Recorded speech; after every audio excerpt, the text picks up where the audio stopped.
This is Jamal Crawford on another edition of Blackstonian Radio, and we are glad and pleased to have today good brother Jimmy Myers, radio legend here in Boston and beyond, and it's good to talk with you today. How are you today, Brother Myers? Alive, and whenever you're alive and well, you should have no complaints, Jamal. Thank you so much. Yes, sir, especially when you've survived a bit of Boston. A bit of Boston? Well, I think I could go a little deeper than a bit of Boston. There is a book out by an author by the name, I believe, Dennis Lehane, a very celebrated author. It's called The Given Day. Bostonians should read this book. It talks so much about the history of Boston, and it talks about the racial climate of Boston and all the problems that Boston had, still has, and probably will have into the future. Remember, this is still the land of one of the most despicable acts in the history of America, that being busing in the 1974, 1975, 76, where you really saw the true racial image of Boston put out before the world, and it was not a pretty picture. Boston has always been portrayed as this liberal place, but those who live here and those who have come through here and those who have spent a reasonable amount of time here know that that is not the truth. The Ted Landmark case and so many other situations just show Boston for being a city that is incredibly troubled, and that's the best way to put it. Okay, and as you know, and you've we've all heard the news, the loss of Lovell Dyett, a pioneer in radio in Boston, and viewed by many as a legend in Boston black radio, known for his voice, of course, his booming baritone voice, as well as his coverage during the Boston busing crisis. And some of his broadcasts over the years, and quite I would say a legendary figure. And that is why I really wanted to reach out to you for our listeners, because in coming up in Boston radio, the market was lacked so much diversity that I can really only remember Lovell Dyett and yourself, albeit two entirely different types of personalities, but as the only voices of the black male in radio in Boston. I'd just like you to speak a little bit about, Lovell Dyett and that career, and then really getting into your own story of what it's like being a black man in Boston radio.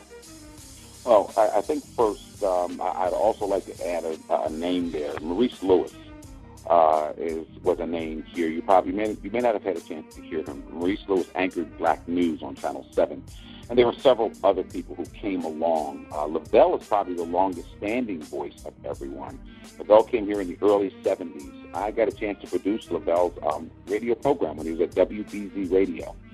I did weekends, if memory serves me correctly, started on weekends. I don't even know if he ever elevated to 5 days a week. I think he did it one period of time, because I was in and out of Boston a lot back at that time. But Lovell came from, I believe, the Washington, D.C. area. And that's the legendary area for the great Petey Green, and the from the movie what is it? That Don Cheadle played. Yeah, Talk to Me. Yeah, Don Cheadle played the starring role. Lovell Dyett was known there. He came here, and Lovell put in over 40 years here, and probably over 50 years in radio. Great voice, one of the greatest voices that you could ever listen to. You talk about pleasing and just a guy to sit there and listen to for hours. That was Lovell. The other part of Lovell, the off-the-air part of Lovell, there was a lot of controversies there, a lot of inconsistencies, a lot of things that I don't think many people got to know Lovell. I don't even think that his own daughter knew him that well, or his family. Lovell was a singular figure to a degree, but very confident on the air, did his job. But our political views are just totally different, Jamal. Lovell came from the era of civil rights, and he walked into Boston, and then all of a sudden he's in the midst of, as you mentioned, busing and other things. And Lovell always wanted to be a peacemaker, which I commend him for. I am not that way. It's as simple as that. I'm from a younger generation who grew up during the civil rights movement, saw a lot of things, experienced a lot of things, and just would not tolerate certain modes of behavior by anyone, whether they be black, white, or whatever, but especially people who are of the Caucasian race, a race of people that have set the pattern for this world that truly creates a lot of the problems that we have in it right now. They're arrogant, they're ignorant at times, and this is not speaking of a race entirely. There are a lot of great people here who happen to be on this earth, who happen to be of European-American descent in this country, I would say, and just around the world. They're just good people. But the problem is you have so many crazy people, so many out-of-balance people, and they keep the mess, as I call it, stirred up. They constantly keep it stirred up. It has to just, it's like stirring a cauldron, a witch's cauldron. They just have to keep it going. They got to keep messing up everything. Once something gets right, then we got to find out they got to mess it up. Nothing can be right for them. I mean, you look at these people, the birthers. You look at the Tea Party people. These people are not well. It's as simple as that. There's something seriously wrong with these people. And for the people that follow them, I just sit back and I chuckle and I laugh because I've taken on these people head on the air. I've taken them on off the air. I've taken them on the internet. And these people, there's just no substance there. And they are people that basically have this thinking. It was almost like back in the days of the John Birch Society and so forth. And it's almost like, let's bring that back. And you get, you just have to deal with this foolishness. And it's so sad because we live in the greatest country in the world, blah, blah, blah, blah, blah. I've heard all that before. America obviously has a long way to go to be considered the greatest country in the world. I don't even know what the greatest country in the world is to a degree. My history tells me that even a place such as Egypt that has not had a free election in 5,000 years just revolted, kicked out Hosni Mubarak. Hosni Mubarak was just recently sentenced to a life in prison for his bloody regime. But for 5,000 years, these people have not known freedom. Now they know freedom. Now they have fought to gain freedom, kicked them out of office, and now they've had their first elections. They're still having problems there. They will have problems, just as any nation will. But we're a young nation. I'm flipping back and forth on this. I'm going fast. So I'm hoping whoever's listening to this can keep up to a degree, not putting you down in any kind of way, or anyone. I never put anyone down. But that's how my mind works. It just tries to work to try to get as much as you can in a certain amount of time. But all of this is the world that I live in. And all of this is the world that Lovell Dyett was a part of. Because Lovell Dyett was on the air. Lovell Dyett was a voice that a lot of people in Boston, they liked him. It's as simple as that. And for those who didn't like him, Lovell Dyett was somebody that they just didn't think he had much substance. I would disagree. I think Lovell had a lot of different issues. But when I think of people like Lovell, there's so many other people whose names get lost in that. Maurice Lewis did talk radio. Maurice Lewis was one of the top people in this town and in this field. And he now lives in Tennessee, if memory serves me correctly. He's on the air there. But there were others that came before Lovell, I'm sure. But Lovell left that type of impression, Jamal. You're right. Now, with your career, I know that you are a masterful, historian, as well as very knowledgeable and expert, in fact, on radio, not only broadcasting, but also the industry of radio. And here in Boston, we've suffered some big blows. The community was up in arms, of course, when we lost WILD, which, of course, was only sun up to sundown. And now there has been much talk, now that we've lost, Reverend Al Sharpton and Warren Ballantyne's broadcast in Boston. What do you think is, the future, or is there a future for, black radio, particularly talk and news focused type of shows in Boston? And what was your experience, particularly as difficult, being the black male voice on radio? Is there hope for Boston, or what do you think about this market as it pertains to black radio, particularly, as I said, the male voice? That is not only a perplexing question, that is an excellent question. Who knows? It is more or less like the black voice has been phased out of radio, in Boston particularly.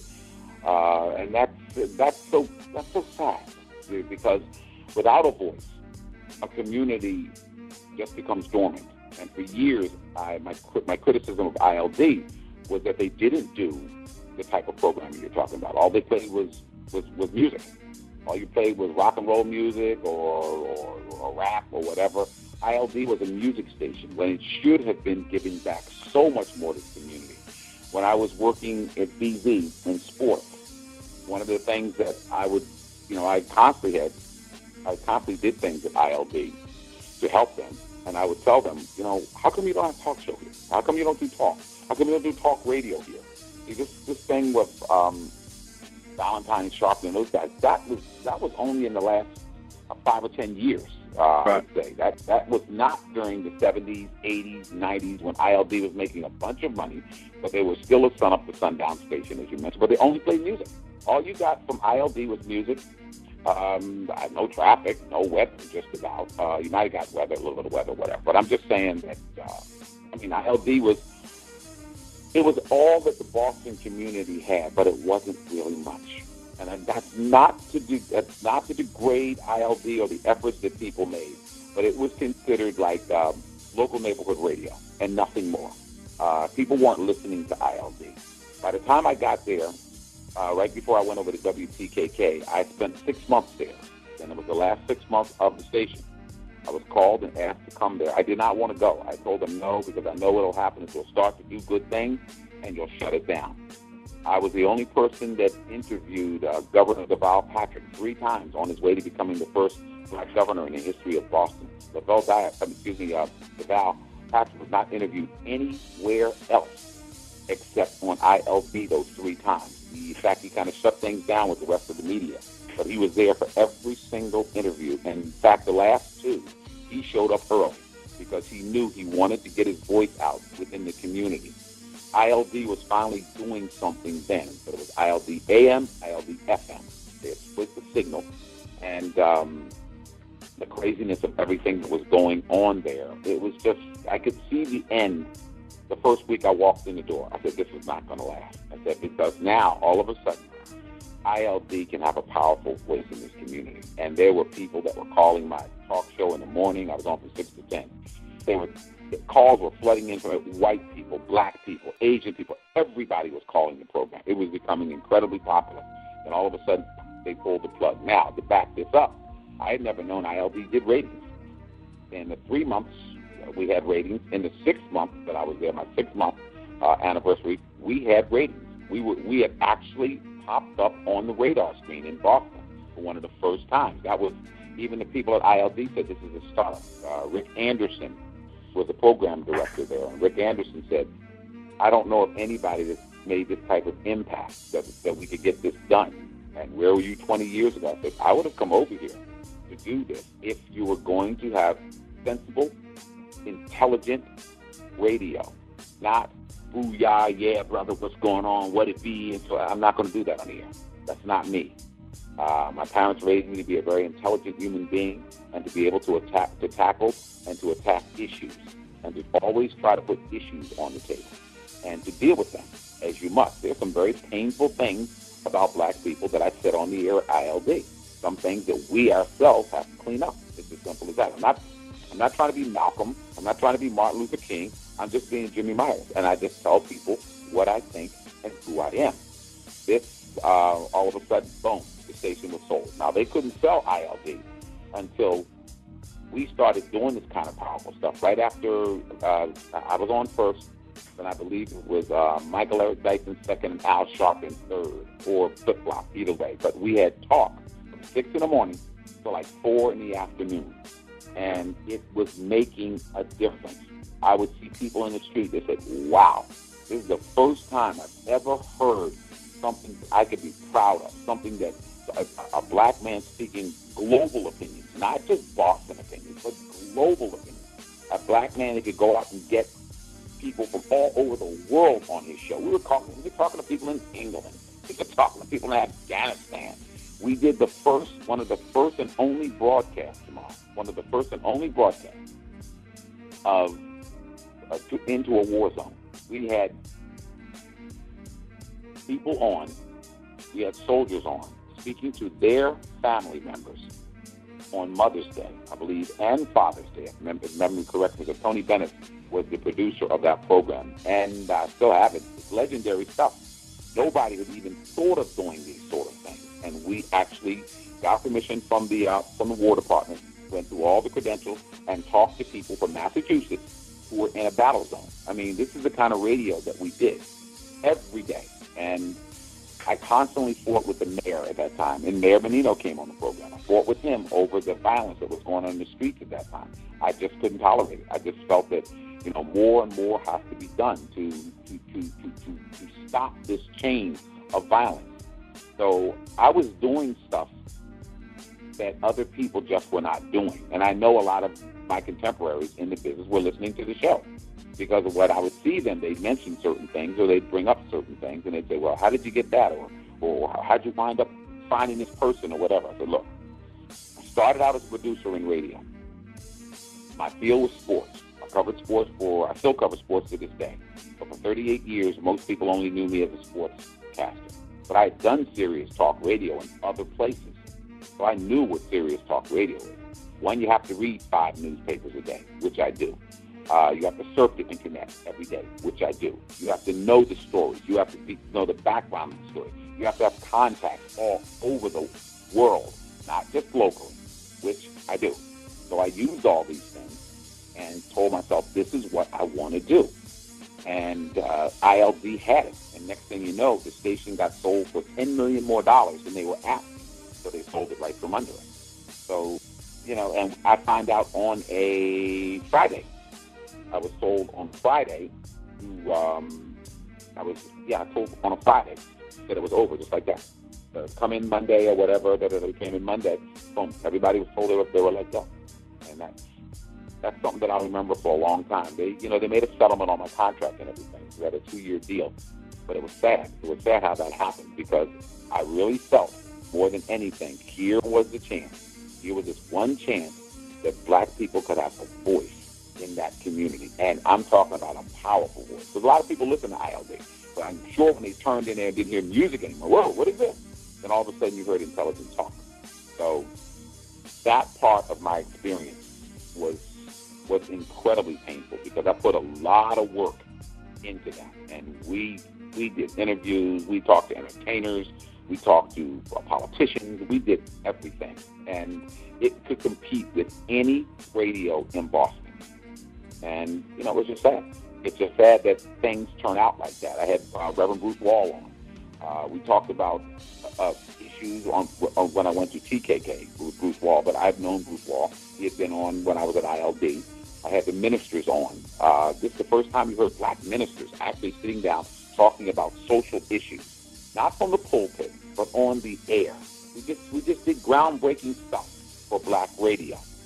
And as you say, the future of black radio, well, just look around. You answer your own question. There's nothing out there on the horizon. I mean, Boston is considered by many across this country as a DEAD zone, dead zone.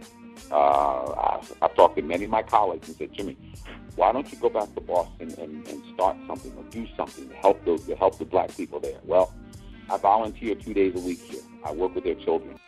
And more than anything, I try to instill into them that just because there's no one here doesn't mean this is going to last forever. Somebody will be smart enough and have the money and the background to walk in and say, look, there's money to be made in this if we do it right. And we don't try to, have a company I think you're part of Radio 1, a company that's running a station in Boston out of Washington, D.C. I never saw Kathy Hughes here one time. I never heard from her. I've never talked to her. Only people I talked to one of her executives and so forth. And, it was a struggle every single day there. So they want to talk about the style and all that. I don't mind that. But I always talk about content. Tell me about the content of what we're doing. If we're not doing good content, then you can argue with me. But as long as we're covering the issues, as long as we're covering the things that need to be covered, leave me the hell alone. Let me do my job. But I just don't see that much of a future as far as black radio is concerned. And you don't have that many black announcers on the air here anyway. I don't know if anyone, I think it's Cassie Crossley might be the only 5-day-a-week black entertainer, or black talk show host in Boston. I think she works for public radio, if I'm right. But she's about the only one. But I don't think too many people know who she is, where she is, and what she's doing. Yes. I thank you for those comments. It's like a workshop or a class here on broadcasting and the radio business. And with that too, I know you've worked for several stations throughout your career here in Boston, and of course been syndicated throughout the country on God knows how many stations. But I'd like to, maybe end with, these couple of last things. One, where can people find you now? What is your website? If people want to get, the wisdom of Jimmy Myers, where can people find that via the web? And then lastly, what would you, a message to young people, whether it's high school or college, who may be considering a career in radio, whether it's broadcasting or behind the scenes, any words for them or recommendations or words of wisdom in that regard? Well, first I would say that I would want to talk about the young people, because that's much more important, because that's my future. That's the future of where we're going. I'm in my 41st year of broadcasting professionally. A long time. In fact, it's longer than that.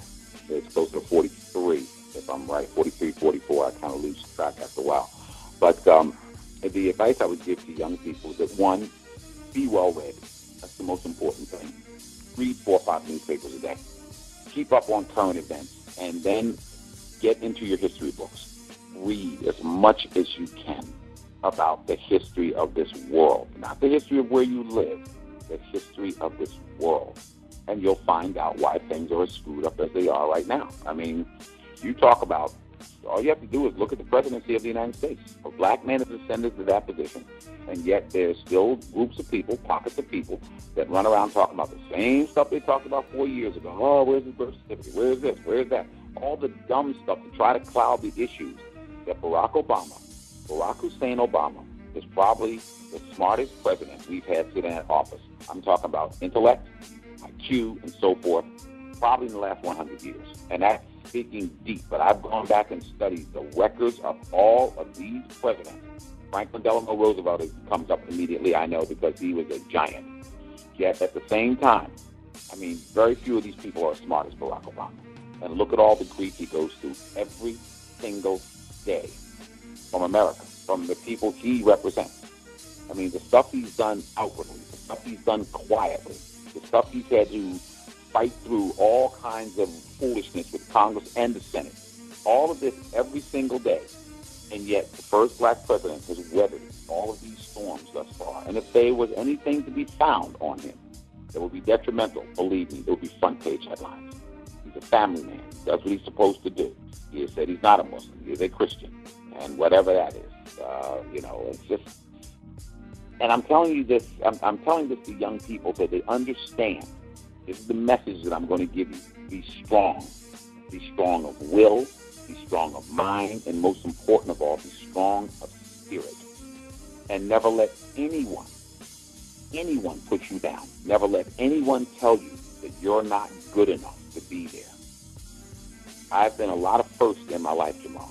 I'm only the second guy, I believe the second person of color on the air with ESPN, as big as ESPN is right now. And if memory serves me correctly, because he told me the night that we did it, Greg Gumbel and I are the first 2 blacks to ever co-anchor Sports Center. From there to where you are today with these guys on the air, and I don't have to mention their names, because everybody knows who they are. Believe me, they couldn't carry our script to the trash can. And that's no insult to them. It's a lot of show, and it's not a lot of substance with them. I did it all without a book. I didn't need books when I did talk shows. This is all in my head. It's like there's no book open right now. Everything I'm giving you is from my mind and what I am and what I do. And I want the people, particularly young people in college or anyone that wants to do this, you're going out into a desert. You're walking across a desert. And this is the best equation I can probably lay down for you. There's an oasis out there somewhere. You have to find it. You have to keep searching for it. You have to get there.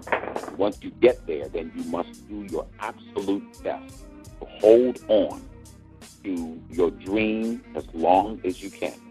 The life expectancy in our business, Jamal, is 3.5 years. Most people are gone. Well, I just told you, I'm well over 40, and I plan to do even more. There are no jobs that are being offered to me since I left WTKK because what is it always said about me? I'm too hot. Now, for the life of me, I have no idea what that means. I hear all the dumb stuff that's said on the air. I've never been sued. I have many different opinions, and my mouth's not the Bible, so everything that comes out of my mouth isn't isn't God's word. And I don't speak for God in any kind of way. I just speak for me. But what I do know, when I tell you something, it's been researched. It's been gone over 15, 16, 20 times. Every single fact is online, and I've never blown a big story in my life. At this very juncture, I am involved in a story against J.C. Penney, a company that I worked for when I was young.